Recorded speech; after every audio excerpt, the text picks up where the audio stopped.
Hello, everyone. You're welcome to the Women Lighthouse podcast. This is a community for purpose-driven women who desire to live their dreams and aspirations. Our mission is to inspire you to live your dreams one day at a time while serving as a beacon of hope and guidance. We will be addressing various issues related to womanhood. Join me as we explore our journey of life together.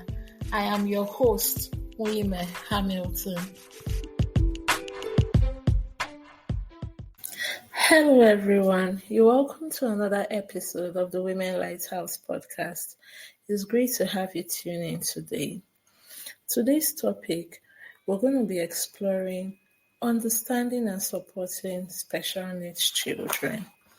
When we hear the word special needs, we're focusing on children with disabilities. We have a guest who will be joining us in this conversation, and her name is Queensonia Usosike. She is a certified therapist who specializes in helping children with special needs. And she creates personalized programs for these children to develop their skills and manage their behaviors. And all this is tailored to each child educational plan. Mrs. Queensonia also provides ongoing assessments and counseling and also flexible treatments for special needs children, where she gets to monitor their progress and ensure their happiness. So this is an interesting conversation that you would want to listen to. Therefore, stay tuned as we explore the world of special needs children and how we can provide support for both these children and their caregivers.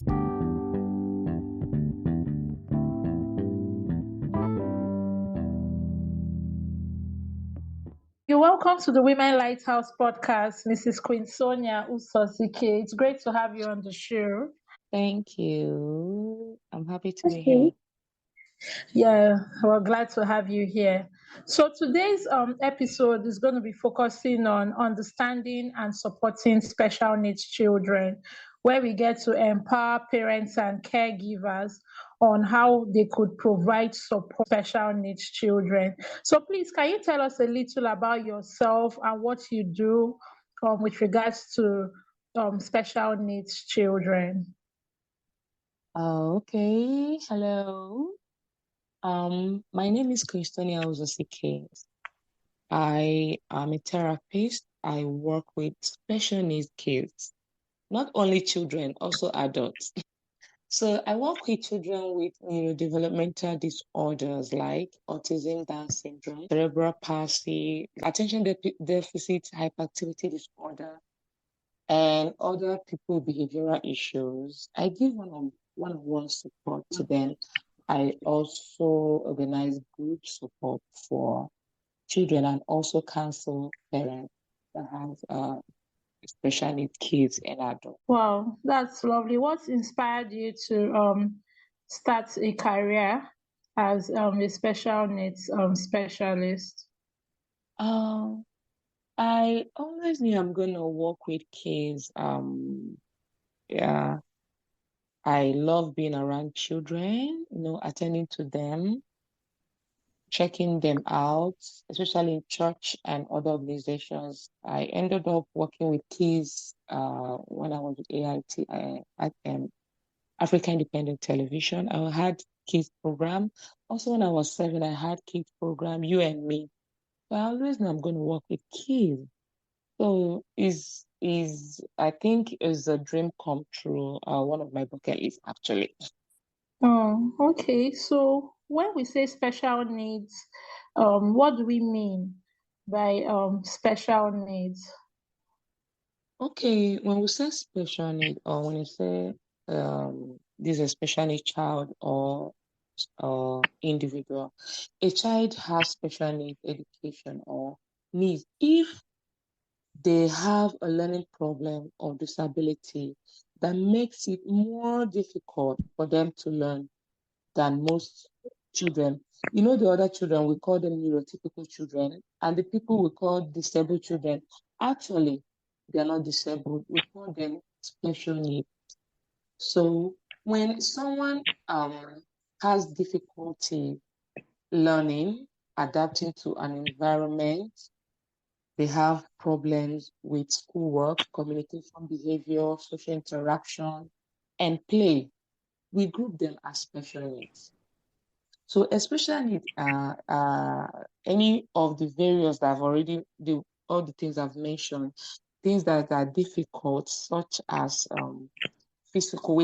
When we talk about special needs, we have the one when you look at them, you say, oh, these ones are special needs, maybe the deaf, the dumb. But I'm talking about those with neurodevelopmental disorders like autism, Down syndrome, learning disabilities.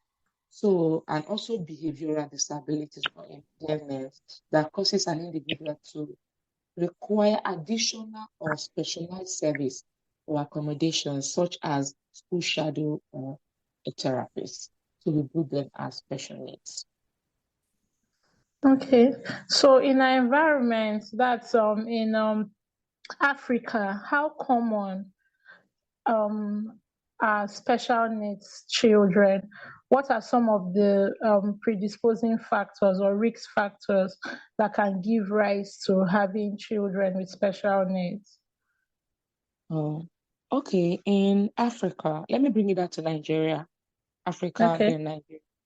Is it has let me say people are not aware of it. Normally they call it they refer them as spiritual problem or something happened. But actually these things are not spiritual problems. One, they are risk factors. It can be genetic, it can be age as well, or the age the mother when she got pregnant. Environmental factors, history of viral infection, and we have medical factors as well. Maybe the medication the mom took when the woman was pregnant actually can cause Okay. them having a child that that requires special attention, which we refer as special needs. We also have metabolic imbalance. These are risk factors that can cause or lead to special needs. Okay. So what are some of the examples of these conditions that characterize as special needs? We have what we call physical special Okay. needs. We have developmental. We actually call them neurodevelopment. It has to do with the brain. And we have Okay. behavioral. Let me start with physical. The physical ones you see, like people that are epileptic, uh, uh, asthmatic, and the rest of it. Those are the ones you see. These ones they need special attention. They don't need to be stressed. They need their healers with them. They don't need to do what they do. And we have neurodevelopmental disorder. These neurodevelopmental disorders, till date, we don't know the cause, but we only know the risk factors, which I just mentioned. We have genetic, we have environmental factors, we have infection, fatal exposure to medication can cause neurodevelopmental disorder. At times we have when a woman is had like spent so much time during labor, it can also cause the neurodevelopmental disorder known as CP, cerebral palsy. That the brain has been stretched. So it can cause neurodevelopmental disorder. We have autism, we have Down syndrome, we have dyslexia, that's learning disability. So it can cause them. We also have behavioral or emotional disabilities known as bipolar, sensory impaired, and rest of. There are a lot of it. They have a bit of it. Okay. So is it possible some of these special needs conditions, can they be cured? Do they have a cure? They don't have cure for now, but they can be managed. Actually, they are lifetime illness, but they Okay. can actually be managed when the child is undergoing therapy, or the child can get better, but the child cannot be 100% okay. maybe in the future. Okay, so definitely, I'm sure research is being done. And based on the little you said too about the predisposing factors, it means it can also be prevented because you mentioned maybe outside genetics, some of them also, I believe, they could be prevented. Yes, to an extent. You know, Okay. there's this test that people use when they're pregnant. You can do the scan, or is a test or a scan that will check if your child has Down syndrome. But autism cannot Okay. be Yeah. ascertained, but Down syndrome can.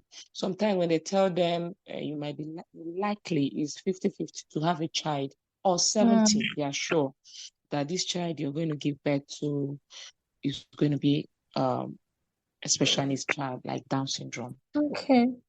Wow, thank you for this exposition. So, going into how parents and caregivers can provide support to special needs children, what are some other common myths or misconceptions that are associated with special needs children that you think needs to be addressed? Okay, like when it comes to special needs children, parents they have a role to play. School or community they also have their own role to play. Okay, as a parent with special needs kids or children, number one, put the child under therapy. Yes, you also have to learn stuff on how to handle your child in case the caregiver is not around. Most times, the therapist may give the parent a let's say assignment or what to do or what not to do with the kid. Maybe they'll be like, I know, let them just allow them. Most of these special needs, they don't eat what neurotypical children eat. They're on diet, casein free diets, especially those with ADHD, that's attention deficit hyperactivity disorder. Sometimes they will tell parents, please don't give them sugar, don't give them this. And parents, they don't adhere to those informations or advice. They will give them. Secondly, caregivers. You train caregivers on how to take care of your child. Thirdly, in school, teachers, one should provide learning materials and also educate the other neurotypical children on how to handle the special need. That's where we have push shadow on how to educate them on how to handle. Say this child is special. They are not disabled.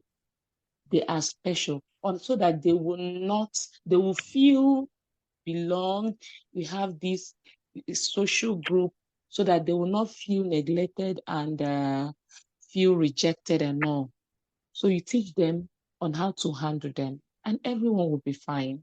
So, but most schools they don't accept special needs, and which is terrible and bad. So Okay. parents they have a role to play. The individuals have roles to play. Even organizations and governments have roles to play to get schools and facilities for these special need kids from neurotypical to physical ones so that they will have their own place in the society. Wow. Okay. So now, with regards to, you said parents have a role to play and also schools and all that. So, what are some of the challenges that a parent or a caregiver would encounter when caring for a special needs child? Oh my God. You have no idea. You know, sometimes when they come for assessment, you tell them that your child has this, that they say, no, my child is okay, nothing is wrong, just that he likes to stay on his own, he's aloof and indifferent. You understand? One, they need to know that this is real. Number one, most of them they don't know.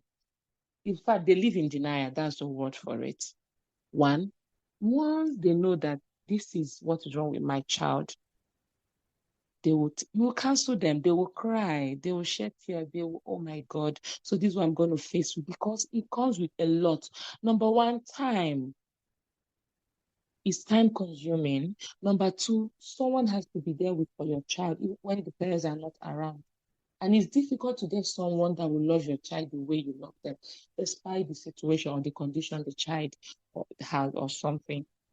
It's time consuming, it's energy consuming, it can consume your finance. One, because of paying for therapy fees and feeding a special need child is not a big job. It's not funny at all.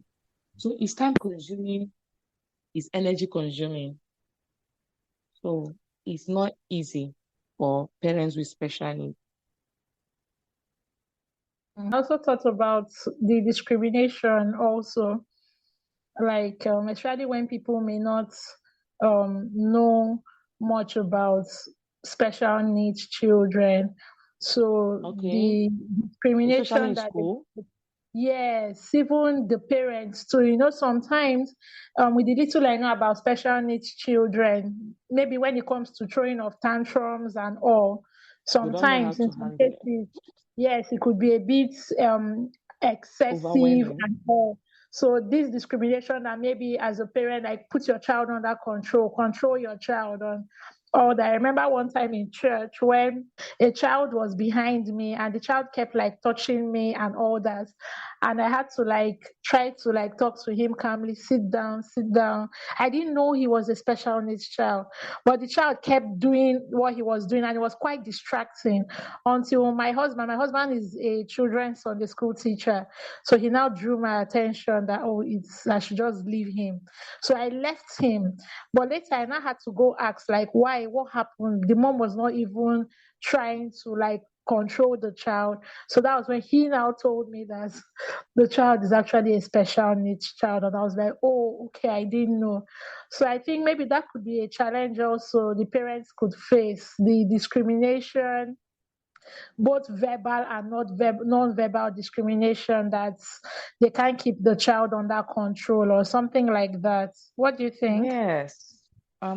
That boils down to the teacher. Teacher has a primary Mm, responsibility to help all learners in his class, including this exceptional, that's the special needs one and neurotypical one. That's what we have a program called inclusive education.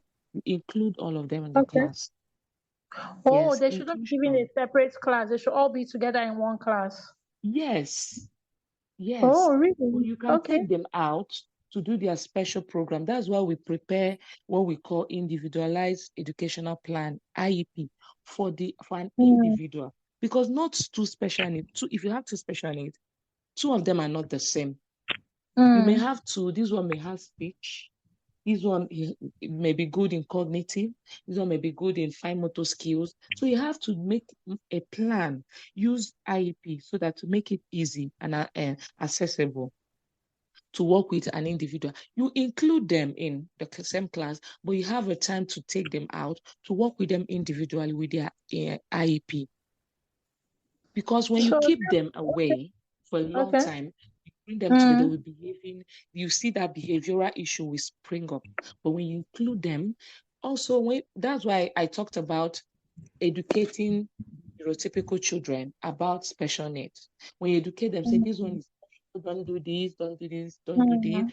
everybody will be together and happy. Then you now bring the special needs into the class. Include them, have inclusion, inclusive part, inclusive type of education. Then maybe 2 hours you take them out, use their IEP to work with them based on what is written on their IEP. Individualized. That's why it's called an individualized educational plan. It cannot be used for two people. It's meant just you make it for an individual. That's how it's done. And Wow. also I for think, parents, okay. we use what we call reinforcement at home to work with special Yeah. needs. When they Yeah. tell you stand your ground, say no is a no no. Once you break that rule and allow them to have their way once, it's Mm, over. That's it. You understand? Because that's yes. how their brain work. But when you stand your ground and said no, it's not going to happen, they'll keep trying. When they sit down and they know we can't break her, they'll have no option than to calm down and play. Okay. So I really think I think that's also the um objective of this episode, throwing more light and enlightening caregivers, parents, school owners, teachers, because one thing have come to observe is that most parents that have special needs children, if possible, decide to homeschool their kids because the educational sector or a lot of schools don't really provide the support that special needs children would benefit from, with what you're saying about this inclusive learning and individualized educational plan. Because when you look at class size, when you look at maybe the number of teachers per Yes, class, and when you also look at special needs is not exclusive to only those that are high income earners. There are some yes. low income earners too that may have children with special needs but don't know how to handle such. So they are somehow at a disadvantage because they cannot provide the support that special needs children have.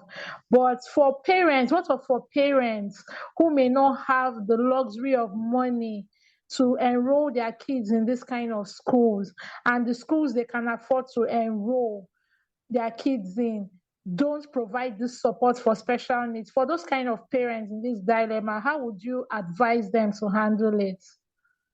Number one, if you have a special need kid or kids, you don't have the resources to take them to maybe a center.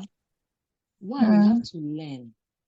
You learn the hard. I'm telling you, you go online, ask questions, you learn. If you want to homeschool, because in fact, there are some special needs that cannot be in school with others.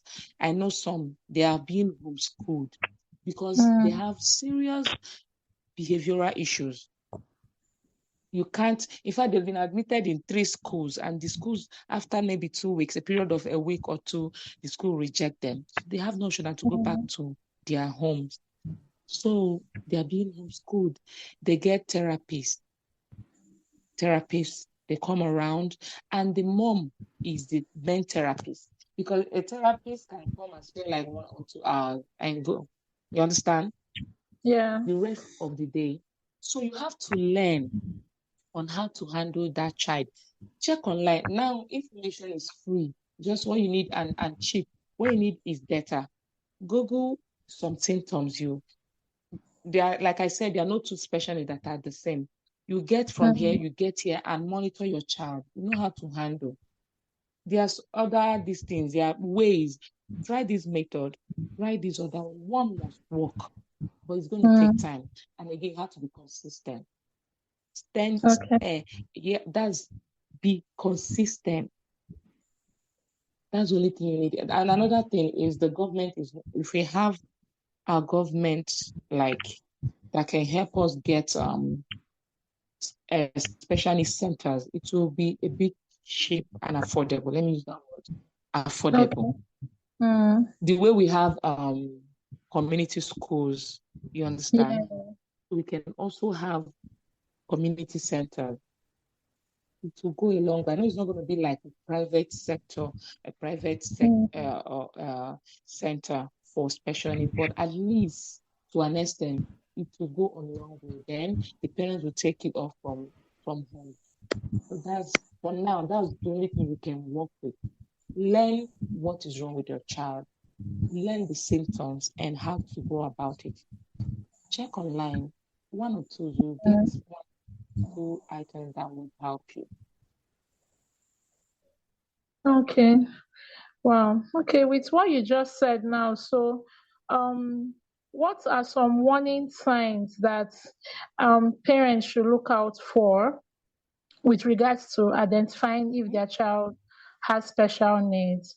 Because, for instance, when a child is growing up, that's Okay, developmental developmental milestone. stage, Yes, sometimes if your child milestones, hasn't talked at a particular stage, some all the parents become, milestones. yeah, like I remember there was a time when my son was really super active. I think it was just 2 years then. My dad said this is activity level is is on another level, and he even googled ADHD told me and my husband to read about it, that he's suspecting that my son has ADHD. And I just laughed about it and told him, no, my son doesn't have ADHD, and it's just his kind of personality and all that. So sometimes parents are in a dilemma. Okay, the warning sign is these are some of the warning signs. Number one is when your child ignores when you call your child. The child does not look towards the caller, does not respond to his name. There's a problem. Number two, when a child does not have eye contact.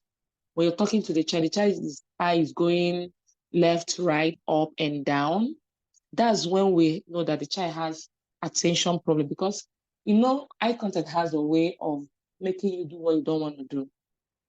So you look at someone that is smiling, intentional or unintentional, you see yourself start smiling. So that's what eye contact does. So when a child does not have eye contact, when the child ignores, when the child is aloof and indifferent, the child is aloof and indifferent, is always on his own, playing by himself. The child does not play with people, does not play with children, does not play well with kids, does not play well with toys. They may pick a toy, they may look for one part of the toy. That's the part that the child likes to play with. When the child always cleave to one particular object, when the child lines up toys or things on the floor, they will line, instead of them to play well with it, they line them up so that there's problem. And some of them have this behavioral issue of flapping their hands, or they have one where they look at objects, they may be rolling their eyes, or when they hear the sound of generator or blender, they will scream. Those one have sensory issues as well. It's part of special needs also.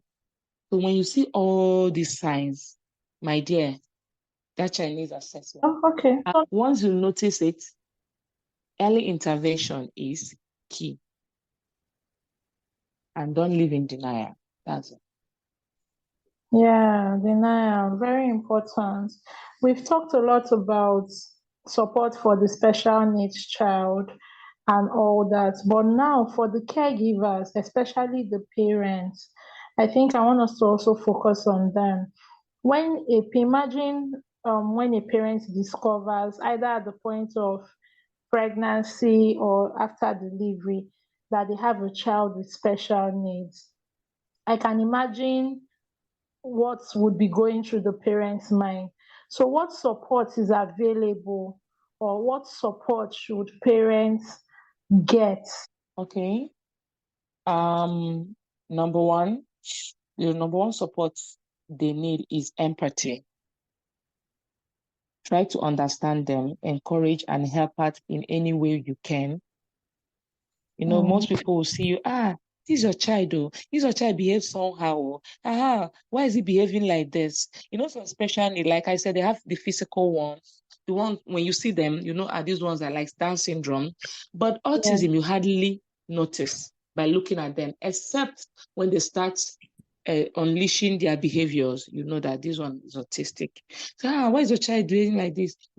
Some parents will tell the person, my child is special, is a special. What do you mean? I beg, leave that thing. You people are the one causing this. Spank him, beat him. You don't know what that woman is going through, or the parent or the family. What they need at the moment is empathy and support. They need it. As a family, if an extended family, they need to promote family interaction and socialization with other family members so that they won't go into depression. That's straight on to depression. And this kind of situation can cause problem in the home between the husband and the wife. Mostly, it's always the wife that's always taking care of their kid, especially when they have special needs. It may lead to divorce. A lot of things. So what they need at that point is support and empathy. And also they should, if they have an organization, church that has a clique for special needs, you join them, share your problem. Then you encourage yourself. When you see other people, you encourage yourself. You have charity organizations that They have programs for special needs. Go, you join them. You can draw strength from talking with each other by exchanging ideas and views. They have sport clubs. I encourage them to join a sport club, go for swimming, do one or two activities together so that they won't break down. Also, vacation activities also help. Number one is empathy.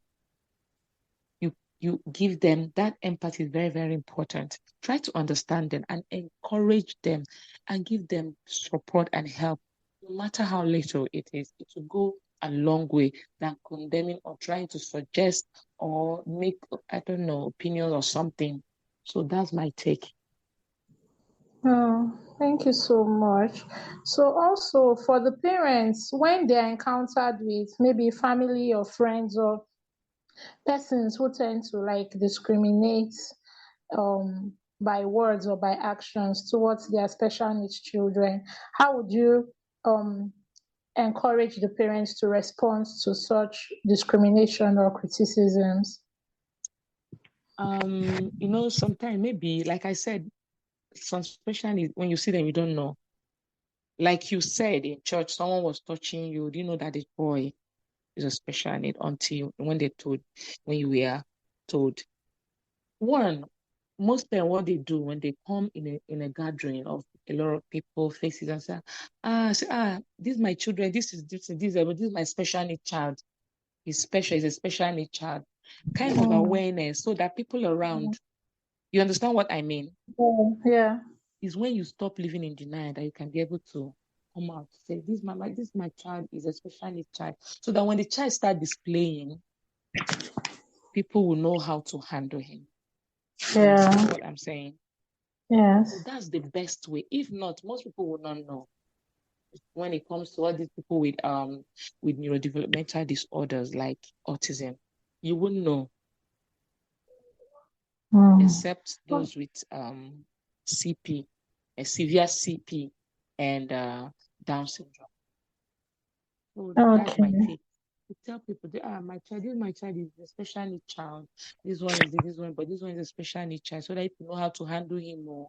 Just throw it like that jokingly, so that everybody will Mm. be cool. If not, when the child starts displaying, someone will be like, can't you handle that child? Who is the parent? Who is the mom? Who is the caregiver? The child is disturbing us. Then the parent will start feeling bad, feeling maybe they are trying to discriminate, but they don't know.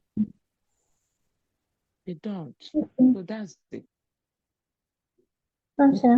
So still on the parents, what can you recommend some self-care tips, some practical self-care tips for parents or caregivers of special needs children? Okay. Find time to rest as a special need kid. Sorry, a parent. Find time Mm. to unwind because it will drain you, especially when you have a child with ADHD or people that don't have that lack sleep. They don't sleep. Find time, any little time to sleep. Maybe you and your husband, if you don't have anyone or help around you, you and your husband can make a schedule. Okay, this 2 hours, stay with the child while I sleep, I rest. You, after 2 hours, I wake you up, then you continue. Find time and rest. Find people in the community with whom you feel accepted and celebrated. Uphold and save. Get individuals or therapists that will support you. Get peer Mm. mentorship, support groups, and all. It will help you. Support group can help you. It will make your spirit to be alive and lively. I mean, if you don't have one, you will go into depression. When you're always on your own, trying to do stuff by yourself, it is not possible. Self-care can also help avoid burnout by balancing your demand. You have a career, you have a job, you have you have a home to run, you have a special need kid to run. That one is a full career on its own. Find time to rest, eat well, stay hydrated. It also help you seek help and counsel. Make sure you see a counselor. Talk to one. It will help you to be okay. If you want to cry, cry, let it out, and you feel fine. Stay dehydrated, like I said. Get regular exercise. Spend time away from children. like I said, rest, and rest. Or else, because their energy is out of this world and they have this Yeah. speed of light. Before you close and open your eyes, they are the other side of the road. So find time to rest, stay hydrated, and you'll be fine.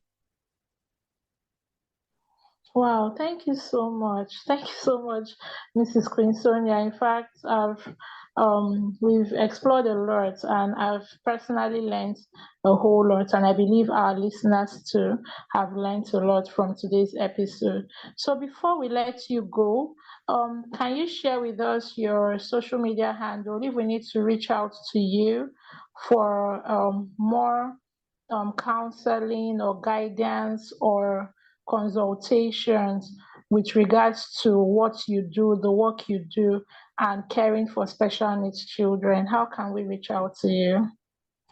Okay, my YouTube channel is up and running. Autism with Queensonia 101 YouTube, and my IG Autism with Queensonia, TikTok Autism with Queensonia 101. You'll find all the help you need. In fact, I uploaded one video yesterday. Is on autism, and I had a lot of questions in my last video that I can't even answer one. So I had to make that video. So for more information and more ideas, you can visit my channel, and who knows, you may get one or two things that will help you or help someone that you know. I think it will go a long way. Oh, thank you so much. Thank you for taking out time to educate us and provide us with the necessary insights we need to provide support for special needs children and also for caregivers and parents who are taking care of special needs children. We appreciate all that you do. Thank you so much. You're welcome. I'm here always, anytime, any day.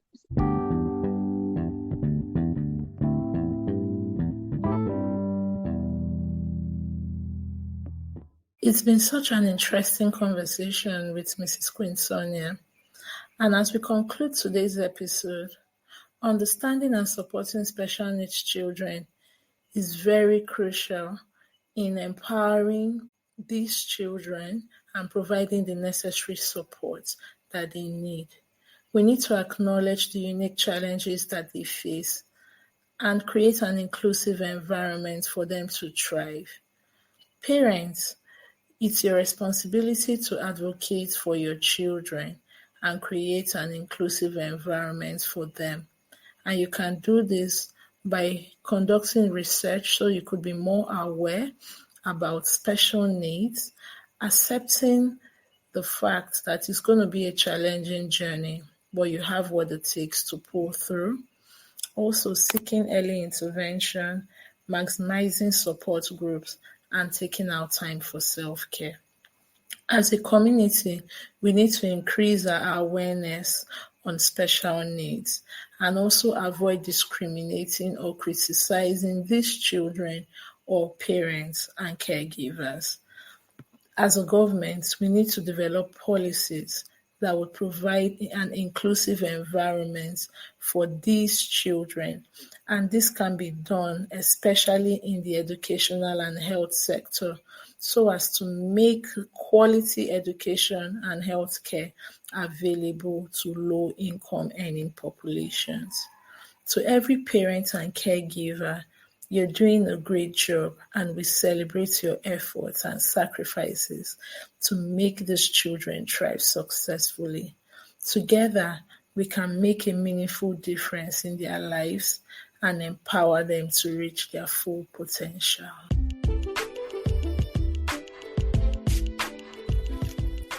Thank you for listening to today's episode of the Women Lighthouse podcast.